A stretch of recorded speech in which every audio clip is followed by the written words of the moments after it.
Have you ever had that experience where you're walking through a city? Oh, absolutely. Like maybe you're running late to catch a train or you're just wandering around looking for a coffee shop and you suddenly get this overwhelming sense of chaos. Chaos. What do you mean by chaos exactly? Just that it feels like this giant, messy, living organism where things just sort of happen by accident. Right, Like right. you look around and wonder, why is the bus stop exactly there? Or why is that super sleek, glass-walled condo building sitting literally right next to a row of houses that look like they're crumbling? It's a jarring contrast for sure. Yeah.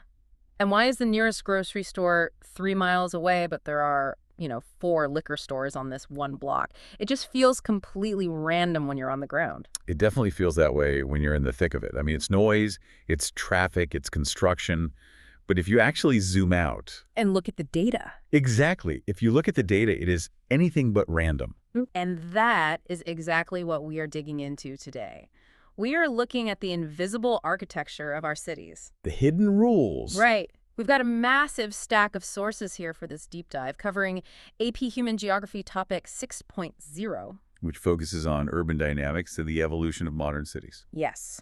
Our mission today is to decode these rules. Some of them are written in law, some are unwritten, but honestly just as powerful, and they dictate everything from urban inequality to basic survival in these environments. And looking through the source material we have for this deep dive, it's a really fascinating mix. It really is. We've got historical analysis, we have some pretty hard-hitting economic theory regarding housing markets, and we've got case studies ranging from Detroit all the way to Beijing. And I have to admit, as we were preparing for this, the main question I've just always wanted answered is simply, why is my rent so incredibly high? The million-dollar question. Literally. Right. But looking at this research, I think we're actually going to get an answer to that for you today. We will. But I think more importantly, the sources frame this whole conversation around a central tension. The tension between urban growth and human displacement. Exactly. When a city grows, who gets pushed out? That is the central conflict of modern urbanization. So let's unpack this. I think we have to start with the history, right? Because the sources make it very clear that you just can't understand the modern city without looking at the ghosts in the map. That's a great way to put it. The ghosts in the map. We really need to talk about redlining. Yeah, I've heard the term redlining thrown around a lot in the last few years, usually in, political debates or on the news. It's become a bit of a buzzword. It has. But let's get specific for a second. Based on our sources, what exactly was the mechanism here? Who was literally drawing these lines? Okay, so you have to go back to the 1930s for this. The Great Depression. Right. The Great Depression hits, and the housing market completely collapses. So the government creates the Homeowners Loan Corporation, the HOLC, and they, along with various financial institutions, literally sat down with physical maps of American cities to figure out which neighborhoods were safe for investment. And they color-coded them. They did. They graded the neighborhoods.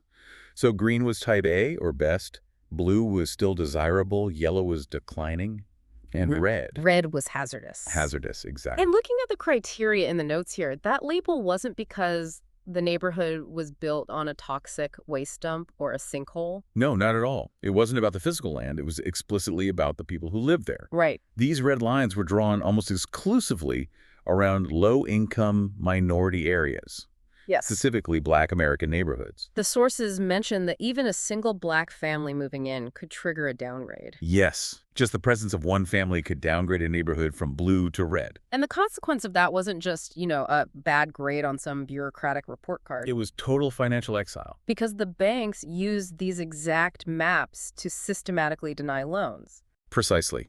If you lived in a red zone, you couldn't get a government-backed mortgage. You couldn't even get a basic home improvement loan to, say, fix a leaky roof. So let's play this out for the listener. Even if you had a steady job, you had good credit, and you had the cash flow to pay back a loan. The map overruled you. Wow. Geography completely determined your financial destiny. And you have to think about the compounding interest of that decision over decades. Right, because if you can't get capital to maintain a home, the physical structure just deteriorates. And if you can't buy a home in the first place, you don't build generational wealth to pass down to your kids. It honestly sounds like a trap.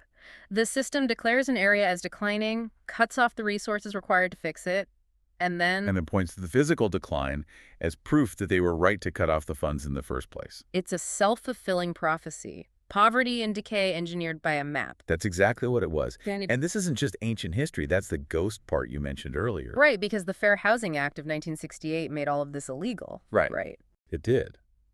But our sources point out that the ink had already dried. The damage was baked into the layout of the cities. There was that really striking example in the research about Detroit. Yes. If you take a modern poverty map of Detroit from today Mm-hmm. and you overlay it on top of those original red line maps from the 1930s, That's still a line. almost perfectly. That is staggering. It's been over half a century since it was outlawed, and the footprint is still completely visible. It's a permanent scar on the urban landscape. But the sources also mention another tactic from that era that was somehow even more aggressive than redlining: blockbusting. Yes. So while redlining was a passive denial of funds, kind of a cold violence, you could say, blockbusting was active, psychological manipulation. This one really highlights the predatory nature of the real estate industry at the time. Walk us through how this worked, because reading it, it sounds like a plot from a movie. It really does. So real estate agents would specifically target white neighborhoods that bordered these red areas we just talked about. Because they wanted to trigger turnover. Right. High turnover means lots of commissions for the agents. So they would use scare tactics. They would hire black women to literally walk their babies through the white neighborhood. Just to be seen. Exactly. Or they'd pay black men to drive through with loud music, or just park their cars in driveways. Just to create the visual impression that the demographics were rapidly shifting. Yes. And then the agents would go door to door, spreading absolute panic. They'd tell the white homeowners the neighborhood is changing, property values are about to crash, you need to sell right now while you still can. So they manufacture this panic to get the white families to sell their homes cheap. They sell low, and they flee to the suburbs. That's the core mechanic behind white flight. But here's the arbitrage part, and this is where the real money was made according to the sources. The agents would then turn around and sell those exact same houses to black families. At a discount. No, at massive markups. Yeah. Sometimes double what they had just paid the white families. Because the black families were desperate for housing and were locked out of the suburbs. Exactly. So they were exploiting the white sellers' fear and racism and simultaneously financially exploiting the black buyers. It didn't just segregate people, it was a wealth extraction machine. It stripped equity from both sides just to line the pockets of the middlemen. It really explains so much about the fractured layout of U.S. cities today. It does, but let's jump forward to the modern era, what the sources call the modern squeeze. Because the problem today isn't necessarily red lines on a physical map anymore. No, today the barrier is the price tag. The affordability crisis. Right. So let's get back to my original question. Why is it that every time you look at a listing for an apartment in a major city, the price just seems completely detached from reality? Who's actually affording these places? Well, the sources break this down impartially into a supply-side issue. There is a massive gap right now between the market price, meaning what a landlord needs to charge just to make a profit, and what the average worker can actually pay. But break down that need to charge part for a second, because I think a lot of people just assume it's pure corporate greed. Landlords just want another yacht. And profit is certainly part of the equation, sure. But look at the actual inputs to build housing right now. The cost of labor has skyrocketed. Right. Building materials like lumber, concrete, steel, they are incredibly expensive. And land in desirable cities is scarce, so it's priced at an absolute premium. So just getting the building off the ground costs a fortune. Exactly. To build a new apartment complex costs tens of millions.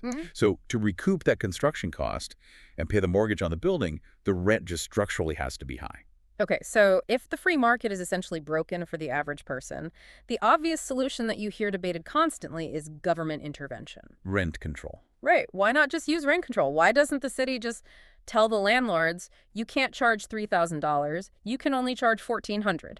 Problem solved, right? This is where we have to look at the impartial economic reality found in the sources, which can be pretty counterintuitive. Okay, lay it out. On the surface, rent control is an absolute lifesaver for the current tenant who gets that apartment.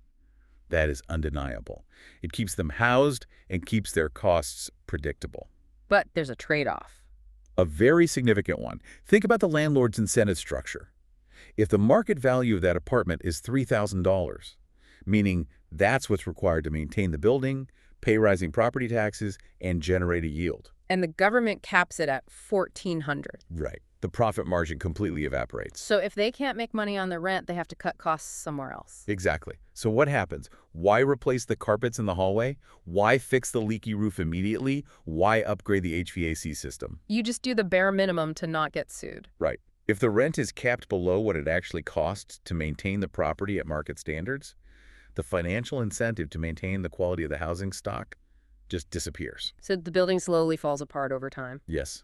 Economic theory suggests you are essentially forcing a choice between expensive housing or deteriorating housing. It's a classic dilemma. There are no easy buttons to press here without massive side effects. Correct. And that actually leads us right into this idea of a tale of two cities that the sources highlight.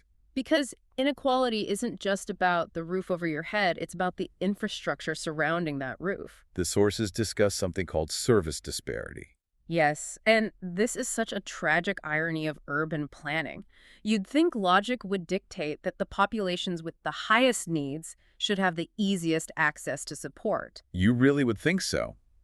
But in reality, low-income residents have the highest need for public services.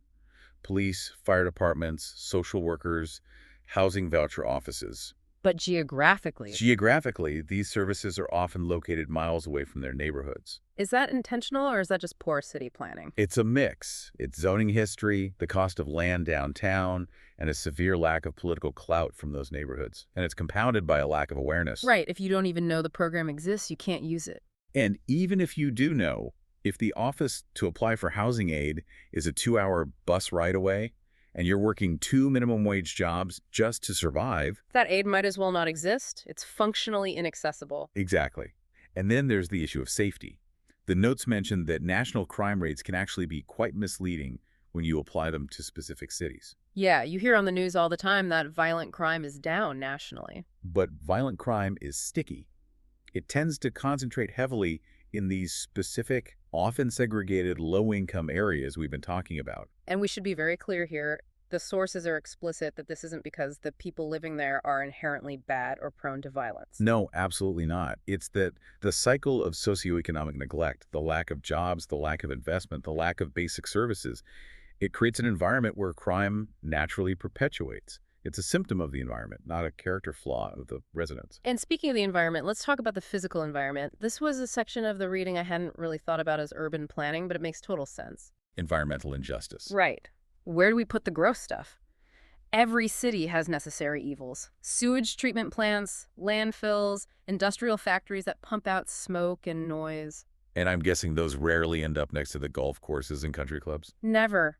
Wealthy residents have immense political capital. They can lobby the city council. They can hire high-powered lawyers. They can effectively say, not in my backyard.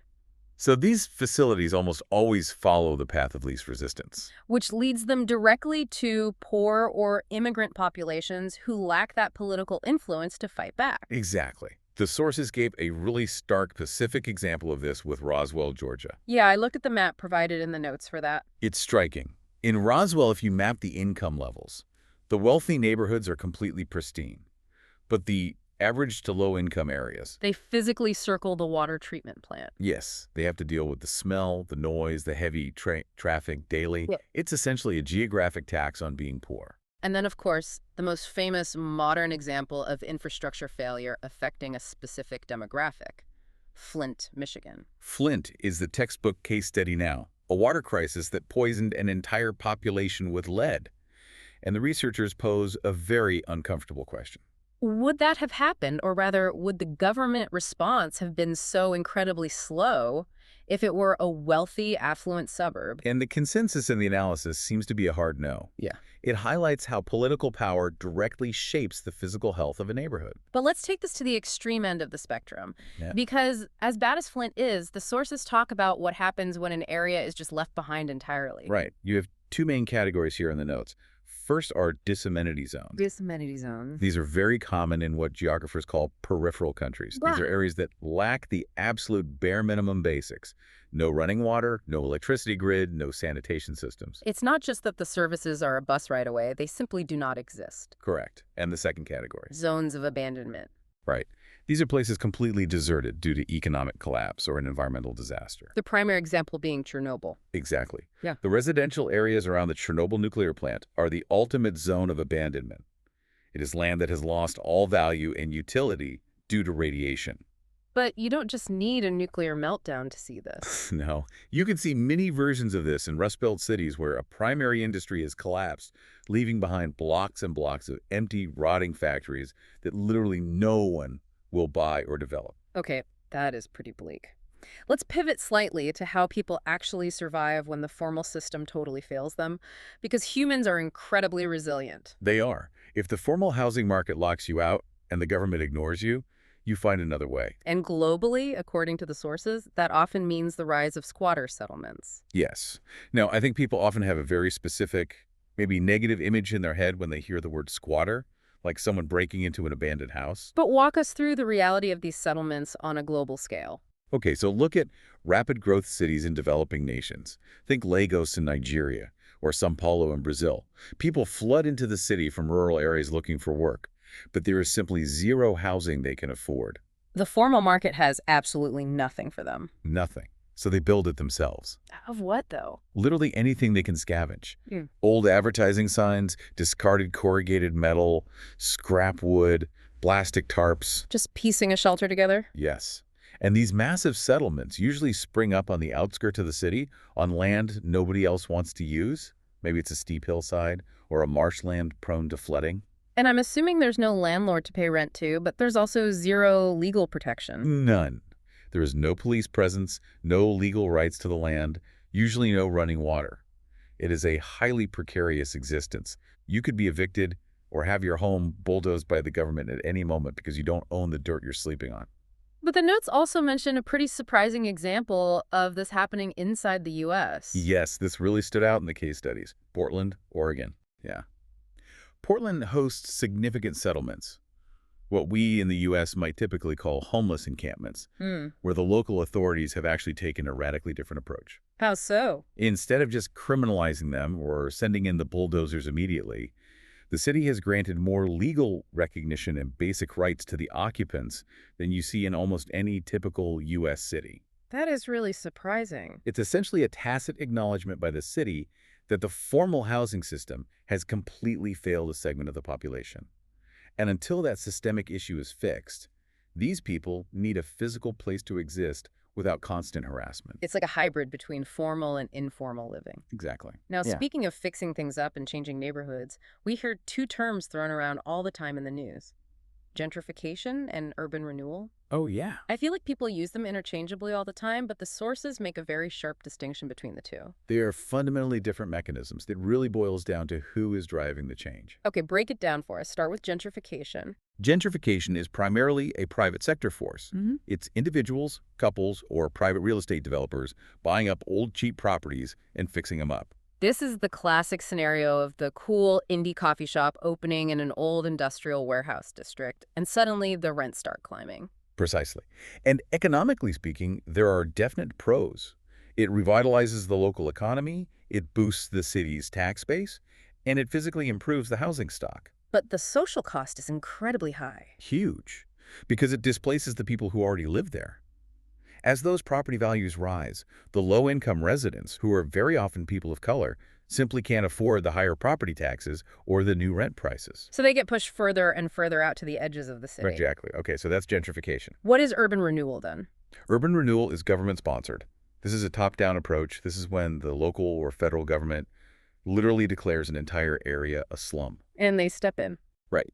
They use eminent domain to legally seize the land. They tear the whole neighborhood down, completely bulldozers and wrecking balls, and they build entirely new structures. Usually big public projects. Yeah, often highways, civic centers, or large public housing blocks. So to summarize, gentrification is private renovation, while urban renewal is government demolition and reconstruction. In a nutshell, yes. Both radically change the neighborhood, but one is a market force and the other is a direct state action. Okay, so we've laid out all these massive systemic problems: displacement, inequality, redlining legacies, bad infrastructure. Why is it so hard to fix? Like, why can't the government just solve it? This connects to the much bigger picture of urban governance. And the core problem here is fragmentation. Fragmentation, meaning we have too many cooks in the kitchen. Exactly. Think about a typical American metro area. You don't just have one government. You have a local city council. Then you have a county government overseeing that.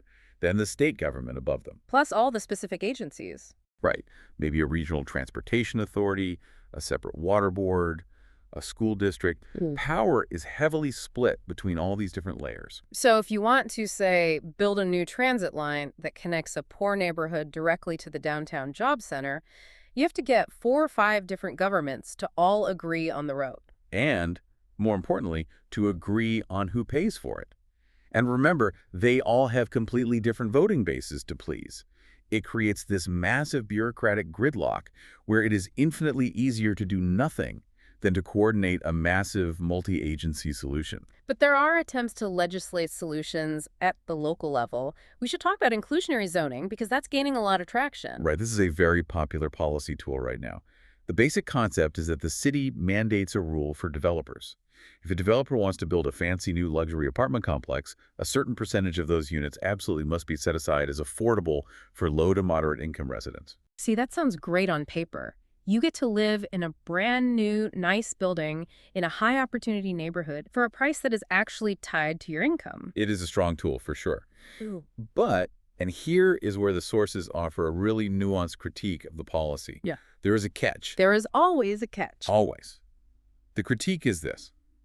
Even if you can afford the rent in that shiny new building, can you afford the life in that neighborhood? What do you mean by that? Like the cost of living? Exactly. Imagine you get the affordable unit. Your rent is manageable. But the only grocery store within walking distance is a high-end organic market, where a basic loaf of bread is $8. Oh, wow. The local clothing shops are expensive boutiques. The nearby restaurants are totally out of your budget. So your house poor, but in a completely different way. You have the nice roof over your head, but you literally can't afford to exist in the surrounding community. Precisely. True inclusion doesn't just mean capping rent. It means the entire cost of living. It means feeling like you actually belong there and can participate in the local economy. That is incredibly complex. I want to end on something a little more positive, though, because this can feel pretty heavy. Let's do it. We talked about environmental injustice and food deserts earlier. Are there examples in the sources of people solving these issues from the bottom up? Yes, absolutely. There are some incredible local food movements happening globally that show how citizens are just taking control of their own environment completely, regardless of what the fragmented government is doing. Give me the highlights. Let's start with the example from China. Right. Beijing, China. Air pollution is obviously a major historical issue there, as is access to fresh, affordable food in such a dense urban core. Right. So the residents have taken the initiative to create hundreds of thousands of square meters of roof gardens. Hundreds of thousands. That is a massive amount of roof space. It's incredible, and it serves a dual purpose. First, it provides fresh produce directly to the residents. It is quite literally farm to table, but the farm is just upstairs on the roof. And the second purpose? Those plants actively help filter the smog out of the air, and they reduce the urban heat island effect of all that concrete. It is a brilliant grassroots solution to a massive environmental problem. I absolutely love that. Just turning the concrete jungle green one roof at a time. And there was a great example from Canada in the notes, too. Yes, some Canadian cities are running programs encouraging the public to pick fruit from trees in public spaces. Which is usually frowned upon. Exactly. Yeah. In many U.S. cities, public fruit trees are viewed as a total nuisance. They drop fruit, it makes a mess on the sidewalks, it attracts bugs. But in these Canadian programs, the city says, no, this is a resource for you. Free food, just hanging there. Exactly. Instead of letting the fruit fall and rot, they actively encourage urban foraging. It directly helps support low-income populations with free, fresh, healthy food. It's so simple, but so effective. It really shows that while the urban systems are huge and complex and often broken, localized citizen action can still make a real dent in the problem. So, bringing this all together, what does this all mean for you listening? We've looked at the history of redlining, the harsh economics of the housing market, the extreme zones, and the survival strategies. I think the main synthesis here is that modern cities are profound paradoxes. How so? They are our greatest engines of opportunity. They're where the jobs are clustered, where culture is created, where human innovation happens.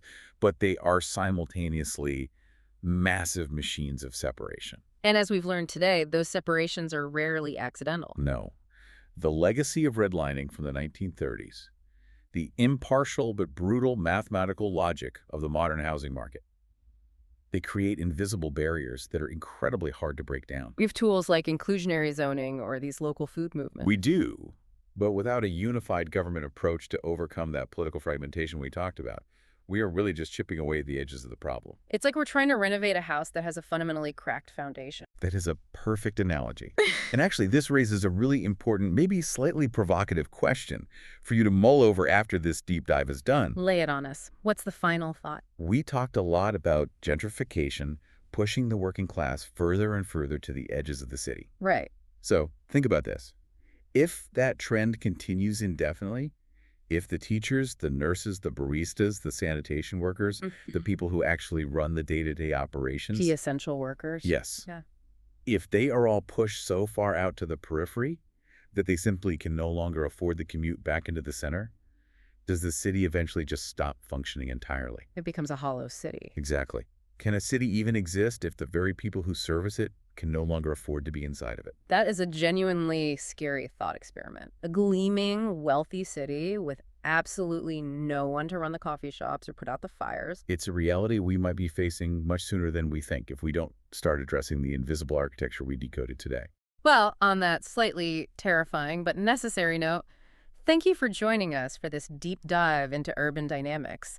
It is complicated, it is messy, but understanding these invisible rules is truly the only way to navigate them. Absolutely. Keep looking around your city and keep asking questions. See you on the next deep dive.